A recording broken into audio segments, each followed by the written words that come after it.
Dakle, layout. Layout je element koji izgleda ovako. Dakle, sa layoutom započinjemo tako da prvo napravimo snake roll. Dakle, snake roll znači da nam roll preko dlana i povlačimo ga na lakat. Nakon toga, štap će nam prirodno početi padati prema dolje. Kada štap pada prema dolje, ovu ruku koja nam je tu na ramenu otvaramo u stranu.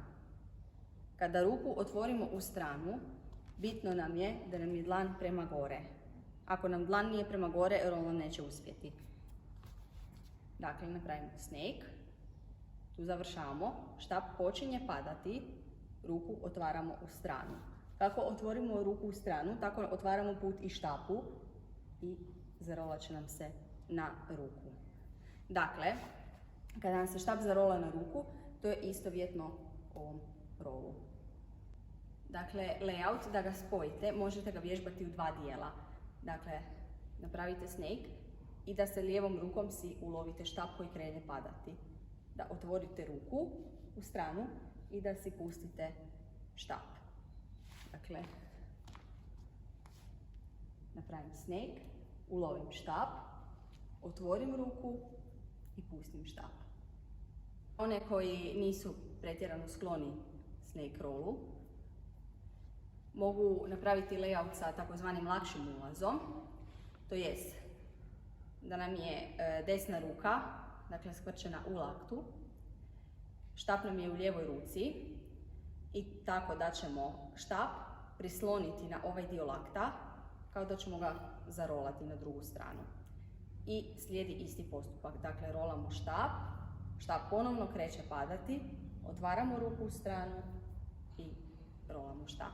I to izgleda ovako, znači stavimo ruku, rolamo i otvaramo. Najčešća greška kod ovog rola je to da se iz brzine ruka otvori ovako, to jest napravimo je poziciju backhanda, odnosno dlan nam nije otvoren prema gore, nego nam završi ovako i onda se dešava ovo.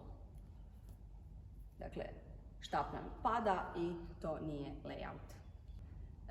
Layout je jedan jako zahvalan element, jer upravo zato kad ga jako dobro savladate, on se može kombinirati s jako puno drugih elemenata i može biti kao lijepi završetak nekakve vaše roll sekcije.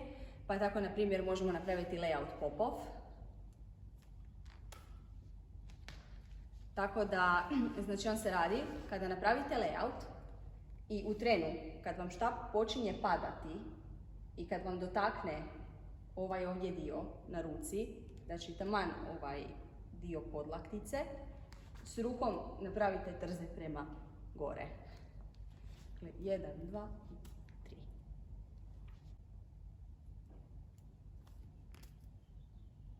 Isto tako, recimo, ako jako dobro radite layout i vični ste i fish rollu, možete povezivati, dakle, više layouta kroz poziciju fisha. Dakle, u ovome je jako bitno da se štap ne grabi, dakle nema hvata nakon layouta pa onda selimo, nego cijelo vrijeme, dakle kako nam štap završi u layoutu, tako ga kroz fish prenesemo u još jedan. Dakle, tu štap nam završi, nećemo ga loviti, nego okrećemo ruku da ga selimo na fish i ponovno ga vučemo u snake. I layout još možemo kombinirati sa ladderom ili sa ljestvama.